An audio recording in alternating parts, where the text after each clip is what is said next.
বন্ধুরা, আজকে দেখতে পাচ্ছেন সারিবদ্ধভাবে সাজানো রয়েছে। এগুলো কি বলুন তো? এগুলো হচ্ছে চঙের জন্য, মাইকের জন্য ইউনিট, ড্রাইভার ইউনিট। আপনাদের চঙের জন্য যদি প্রয়োজন হয় আমার কাছে চঙও পাবেন।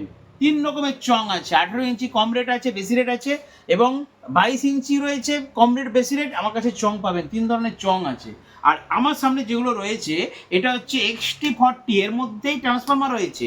এটা XT50, এর মধ্যে ট্রান্সফরমার রয়েছে, ইনবিল্ট ট্রান্সফরমার। এগুলো সব আউজার অরিজিনাল। খাপগুলো দেখুন, অরিজিনাল। নকল হইতে সাবধান, মার্কেটে নকল আছে, কিনবেন না, আমার কাছে কিনুন, অরিজিনাল পাবেন। আর এটা হচ্ছে 40, মানে আউজার 40 ওয়াটের ইউনিট, আর এটা 60 ওয়াটের ড্রাইভার ইউনিট। তো এই ইউনিটগুলো দিতে গেলে যদি লংয়ে 100 ভোল্টে বা 70 ভোল্টে বাজান, তাহলে ট্রান্সফরমার আলাদা করে কিনতে হবে। আর এই দুটো নিলে কোনো ট্রান্সফরমার ঝামেলা নেই, একদম তার দিয়ে দিয়েছে। দেখুন, এই তারে কানেকশন করবেন আর গান বাজাবেন। অর্ডার দিন, ভিডিও নাম্বারে ফোন করুন, দাম জানিয়ে দেবো, এবং ভারতবর্ষের যে কোনো জায়গায় ডেলিভারি করে দেওয়া হবে।